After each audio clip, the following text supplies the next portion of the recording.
Welcome everyone to the Vertex webinar, Connected Field Service Using Digital Twins to Improve Uptime. My name is Matt Hine. I am Vice President of Product, and I am joined by my colleague, John Heller, who is Product Marketing Manager. Little background about John and I. I've got 20 plus years experience working on kind of mechanical engineering, visualization problems, 3D data visualization, data science, machine learning. I've spent a long time building cloud computing software, B2B applications, and I will let John introduce himself. Yeah, thanks, Matt. Prior to joining Vertex, spent approximately 18 years working across 2 different companies in the manufacturing industry. As you can see there, Danfoss and Dassault Falcon Jet, and working in those 2 companies afforded me the opportunity to work in multiple different departments and divisions across the entire enterprise, and got to experience firsthand some of the issues when it came to data exchange and data visibility along the digital thread. So happy to be here today. Thanks, John. Before we specifically dive into field service, one thing I wanted to do is just kind of set a high-level vision and kind of talk through what we see with a lot of our customers and prospects about how they see their Industry 4.0 digital transformation and their journey to the digital thread and digital twin. You know, this specific webinar will focus on field service, but we've also done a number of other webinars so far related to manufacturing and just the enterprise, and we'll have a number of future webinars here to cover some of these others. But you know, in general, you can think of, you know, our vision of the digital thread is that you have all of the, you know, connected people, processes, data, and systems within your organization that really makes it easy to get access to information and then also contribute access back into those systems and people so that you can really, you know, accelerate kind of those feedback loops and really improve the metrics that matter for your organization. You know, just real quickly, you know, thinking through, you know, from a sales process, you know, enhanced customer engagement, trying to, you know, get product into your sales and marketing pipelines from a, you know, manufacturing perspective, increasing factory yield, improving quality. From service, which we'll dive in with a number of use cases and demos here, you know, really driving, you know, aftermarket parts, service revenue, reducing customer downtime, and also improving the customer experience around, you know, service maintenance and repair. With you know, design engineering, and this is also related to service in a way that I think of making sure that the engineers that are designing the next version or you know, that they're thinking through, you know, design for service and being aware of like how is that machine actually performing in the field. You know, I think there's a lot that engineers can gain by being connected to the people that are actually, you know, repairing these machines. And you know, with our webinar theme in general, just that digital thread, creating interactive digital twins that are connected to the live source of data. So, you know, for me, a digital twin for field service is, you know, it's a VIN number, it's a tail number. Can I pull the configured machine? You know, imagine scanning a QR code and being able to pull up that entire machine configuration with exactly all the parts and the bill of materials and the history of that machine. Can I pull that up in the field and be able to, you know, interact with all my systems? So, you know, that's that grand vision. But you know, when we, you know, every customer that we work with and talk to, they're all kind of saying the same thing. Like, I agree with this vision of how it should be, but like, you know, we're not even close to there. Like, how do we get here? Like, how can we move forward? You know, in reality, you know, I see a lot of these systems, instead of being this connected, seamless experience, it's really a lot of siloing, both from a people perspective as well as a system perspective, and so technical and cultural. But I often view the technical challenges. I think some of that can easily be overcome with different integrations and systems and data exchange and things like that. But some of the cultural ones are much harder to. Those obstacles are much harder sometimes to overcome. In reality, product lifecycle management systems were supposed to be true enterprise systems available to everyone, both internal to the organization and external. Think suppliers as well as customers. But in reality, not a whole lot of people outside of engineering and maybe a few in manufacturing have access to those systems. And even if you do have access to those systems, we often see that there's this what we call this mismatch between the system of record and the system of engagement. The system of record is the definitive source of truth for that information. So think about your ERP system or your PLM system, your CRM system.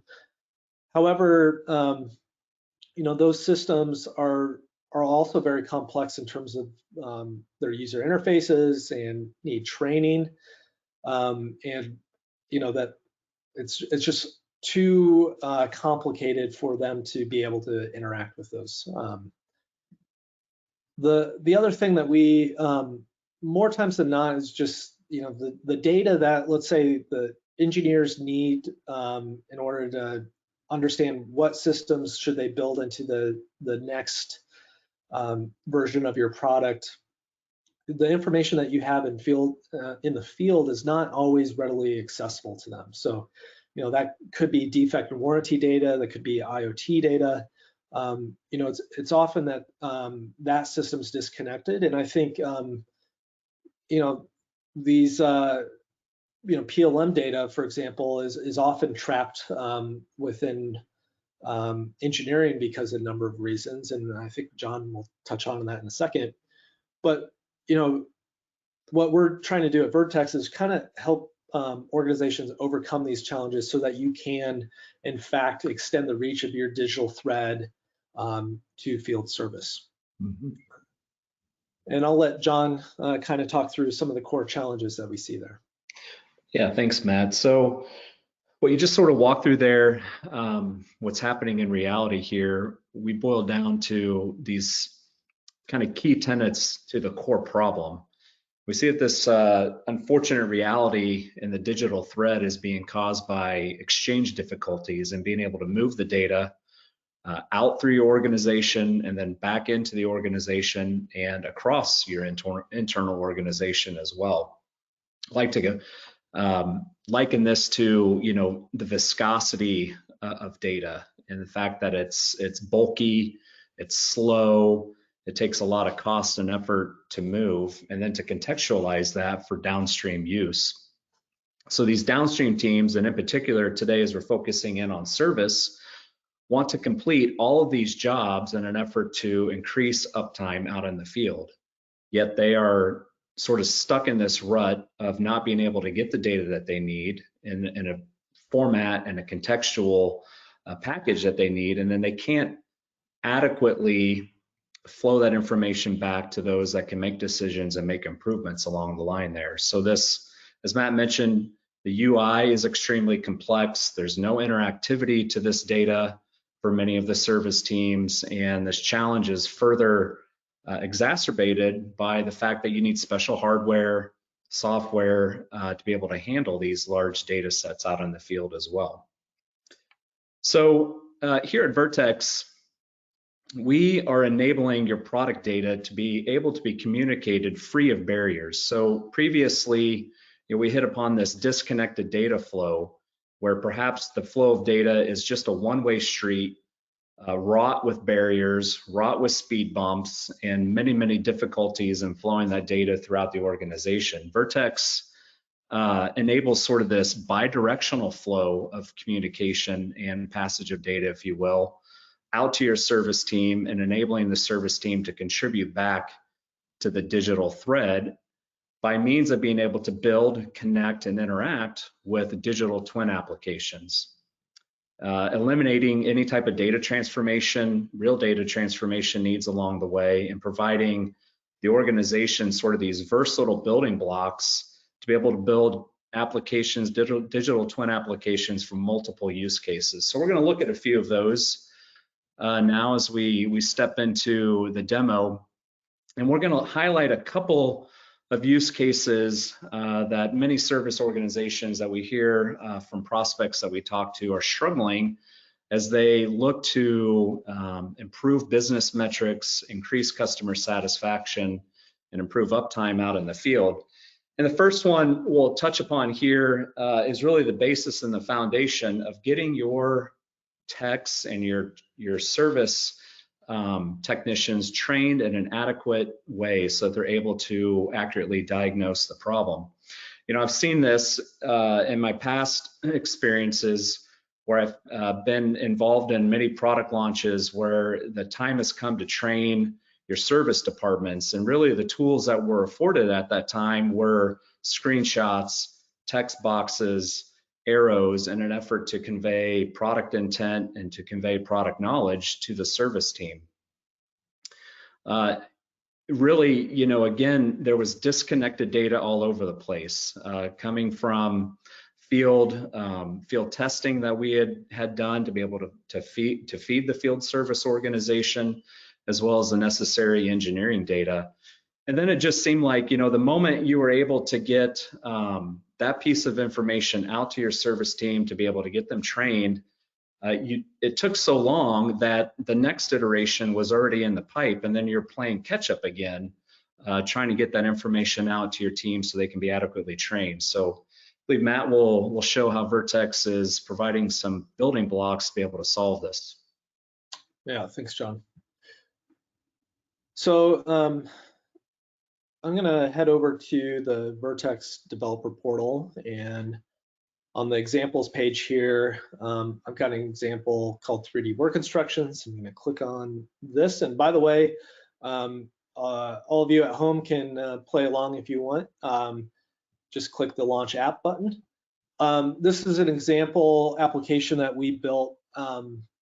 This particular example is more of an assembly work instructions example, and you know, you can also think of this as maybe from a field service to also be a disassembly, reassembly type set of work instructions. So with this, we've got a car here, and by the way, this is an open source example of the Vertex application. You can click on view on GitHub up here, and that will actually take you to some of the source code that we use to build this. But what I'm going to do here is click begin assembly. So what Vertex really allows you to do is take that, like I said, that configured product data. Let's say it's a specific VIN number of a piece of equipment out in the field.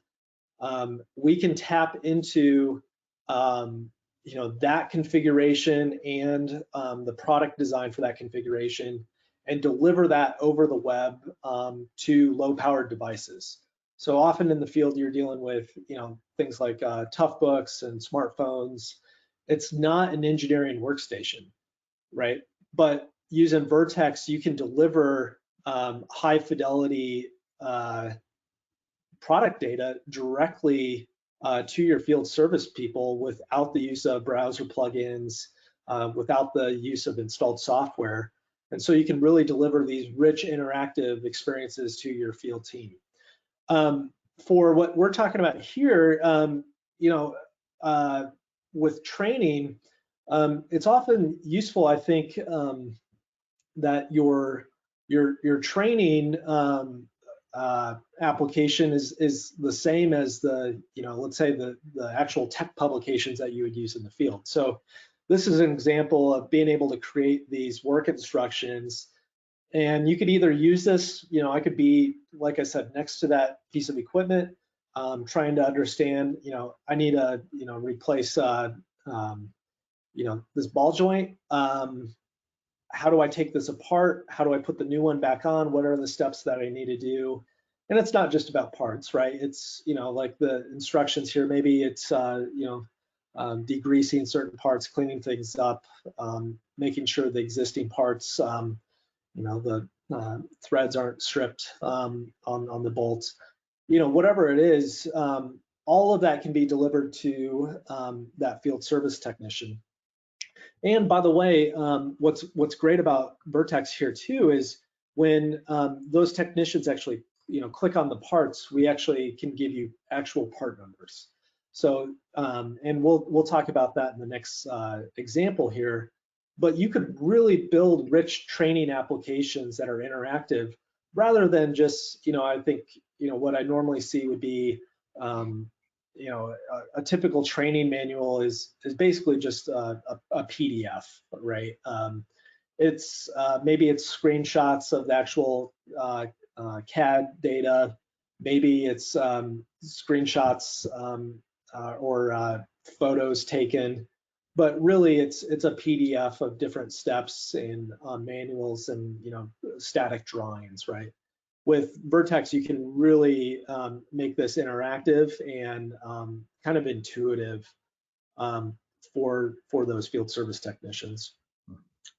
So with that, let's talk to the next example here, John. Yeah, that's a good lead in to this next use case we want to explore a little bit. So, let's take the progression one step farther. Let's say you've got, you've overcome those challenges. You've got a good system in place to train your field techs. Now comes the actual execution piece of it. How do we ensure that your service organization is able to adequately understand what needs to be done from a maintenance, repair, overhaul, and from a modification standpoint on aftermarket parts as well.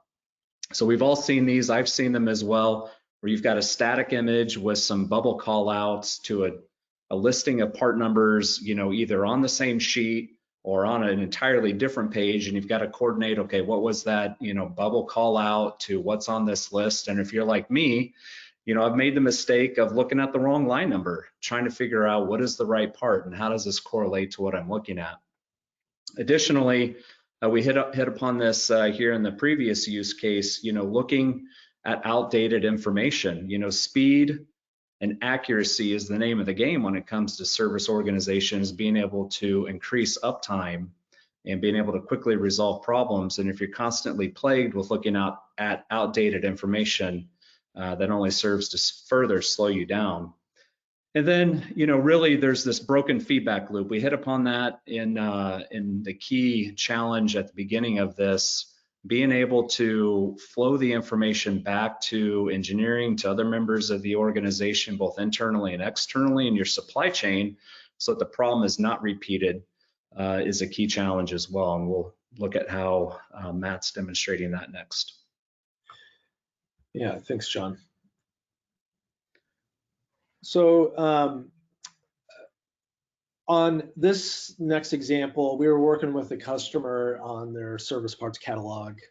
Again, they had gone a little bit step further than where we were talking about, where it was just, a digitized version of a 3-ring binder in a PDF, right? There was actual service parts catalogs so that technicians could go in, select a machine, find a service kit, and look through that.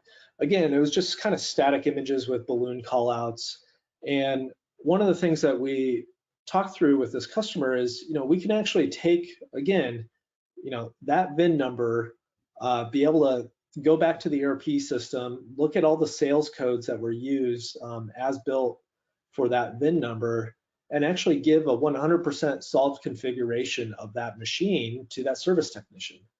And once they do that, they can actually go in and start to look at the different pieces of that. And as they figure out what needs to be fixed, what they need to order, they can go in and interactively explore that actual digital twin of the machine that they're physically looking at, and have confidence in, if I need to replace these crankshaft bearings, being able to actually click on the model and actually get the part number. All of that can be connected back to your systems of record, like we're saying, the PLM or ERP, and you can actually get, the effectivity date of that part for when that machine was built, and know for sure in confidence that when I order these parts, I'm ordering the right part numbers, that I'm not ordering the wrong things that keep that machine down on the side of the road. So with this example, we've really built kind of this interactive way of being able to not only explore the 3D interactive digital twin on the left here, but then also interact with kind of that service kit within that catalog on the right. Mm-hmm. So yeah, with that, let's go to the next example here. Yeah, thanks. So finally, many organizations have this, vision of a connected service organization, both internally and externally, where perhaps, an organization is wanting to move towards telematics, putting more sensors into the field, having more connected products out in the field, gathering and collecting data and feeding that back into a service department. But then that's great. What do you do with this data? You're getting all this influx of data in from, telematics devices, from sensors, from other connected products out in the field. How do you get that back? How do you connect that to a service team? Once you're able to connect it, then the next challenge arises with, okay, what do I do with this data? And what is this data telling me? And then finally, a big challenge is, okay, perhaps I've been able to bring in that data. I've been able to package it in a way that enables me to transfer it out to somebody. Well, how is that individual or team now able to interact with that data so they're able to make the decisions, give that back to the service team or perhaps somebody out in the field to be able to accurately know what needs to be fixed or improved upon? So Matt will show kind of a final example of that. Yeah, the IoT space is getting really interesting, I think, with some of the capabilities that can be afforded. Once you have that sensor information and that sensor information is collecting data, you can really put that into the hands of your field service team to do things like predictive maintenance, right? So if I have, like, for example, in this demo, I've got a field of wind turbines, and based on historical information of how those wind turbines were performing, I may know, like, hey, if we start seeing, let's say, temperature values on this component are reaching this level, and this vibration sensors reaching this level, then I need to be able to go in and take out my low speed shaft bearing and replace those. So those are some examples of kind of the predictive maintenance. What's interesting is with Vertex, you can take, again, that actual configured version of this wind turbine, be able to allow the technician to pull that up on site and actually connect that back into the IoT data for that wind turbine, so that they can get more of an idea what's happening, so that they can better diagnose. So with this example, we were working with our development partners, AWS, with the AWS IoT services team, so that we could connect all of the data that's coming out of the IoT dashboard SiteWise product that they have. And instead of a technician just looking at 2D charts, they could actually pull up the actual 3D model. And again, be able to do things like look at a particular point in time, and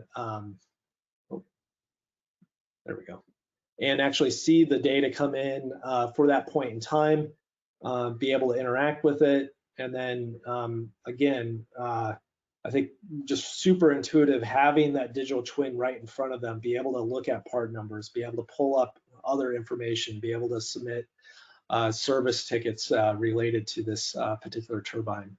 Or look historically at different fault codes.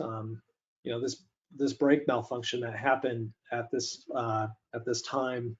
The wind speed got over 55 miles per hour during a storm, and the brake was supposed to kick in, and it did not kick in as quickly as it should have. What's going on? Let's go check out the pads on the brake for this turbine. Maybe they're too worn down. So really, you can take all the information that you have in your digital thread and really extend that to your field services organization. Yep.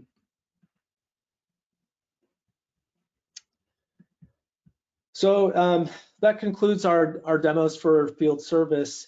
Again, the Vertex platform really makes it easy to build these types of field service experiences, connect that data from your product data to an actual serial number, to a tail number, be able to give that to your field technicians, really on any device, any number of users. And again, it could be for the actual product, but it could also be training scenarios. We've got a number of customers using us for training. If you would like to learn more, please reach out to John and I. And at this time, we'll take some questions.